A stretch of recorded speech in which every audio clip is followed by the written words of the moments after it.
Merci d'avoir été avec nous. Nous sommes maintenant avec Bernadette Etier, qui est coprésidente et porte-parole du mouvement contre le racisme et pour l'amitié entre les peuples, MRAP. Bonjour Bernadette Etier. Bonjour. Merci d'être avec nous ce matin. Alors vous portez une accusation grave contre les partis d'extrême droite européens. Expliquez-nous pourquoi.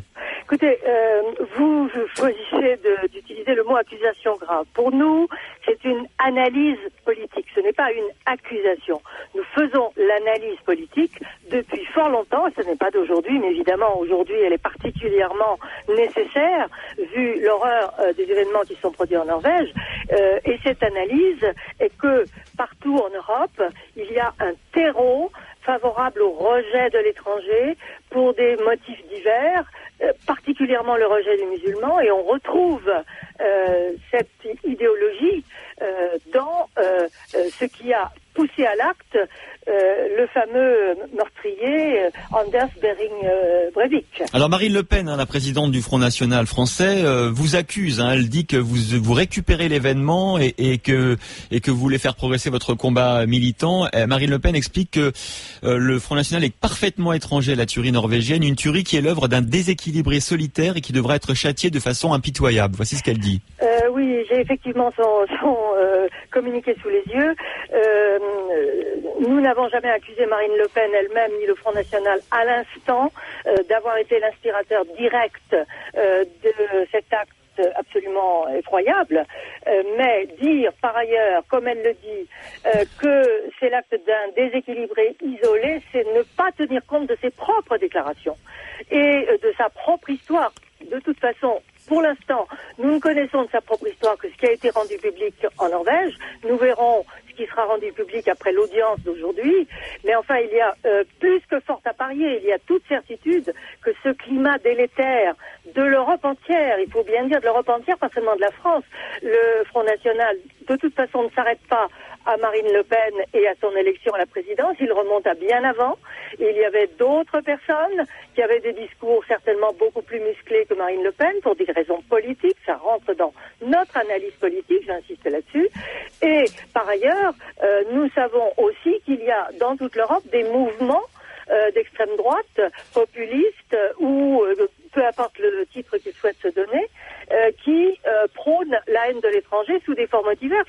C'est très souvent le rejet de l'islam, mais beaucoup plus des musulmans en tant qu'envahisseurs de l'Europe. Et par ailleurs, ça peut être aussi un parti comme le Jobbik en Hongrie, qui lui s'attaque tout particulièrement aux Roms.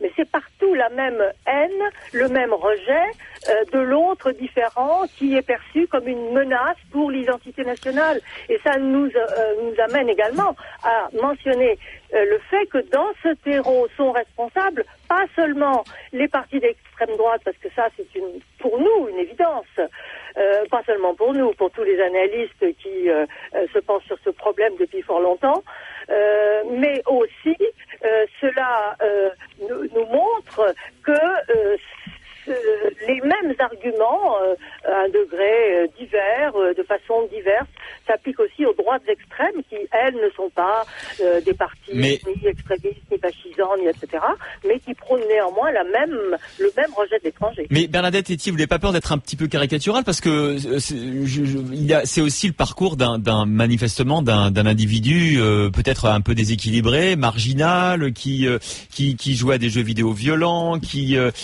s'est attaqué non pas notamment à des musulmans, mais bien à ses compatriotes, membres du parti travailliste, social-démocrate norvégien.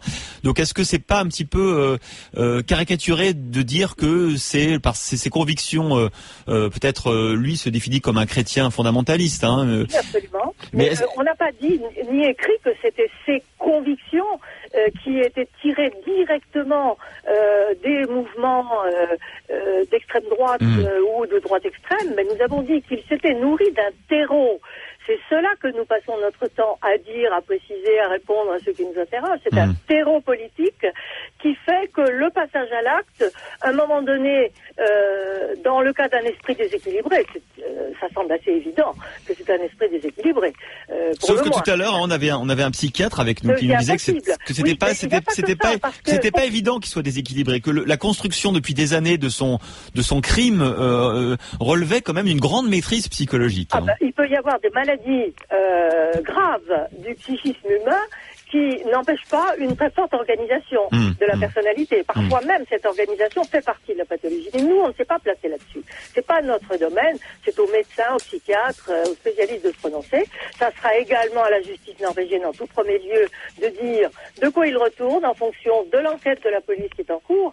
Mais le fait qu'il s'en soit pris au Parti social-démocrate norvégien va tout à fait dans le sens de notre analyse, puisque ce Parti social-démocrate lutte contre le racisme, contre le rejet de l'étranger, au contraire veut contribuer à la construction pérenne d'une société apaisée, d'échanges, qui vive dans la bonne entente. Or lui, justement, a choisi l'option exactement inverse. Et c'est ça qui l'a amené à s'attaquer au camp d'été de ces jeunes sociodémocrates. En tout cas, merci beaucoup Bernadette Etier d'avoir été avec nous sur RMC ce matin. Je rappelle que vous êtes coprésidente et porte-parole du mouvement contre le racisme et pour l'amitié entre les peuples. Le moins qu'on puisse dire, c'est que votre position fait débat. Vous nous appelez au 32.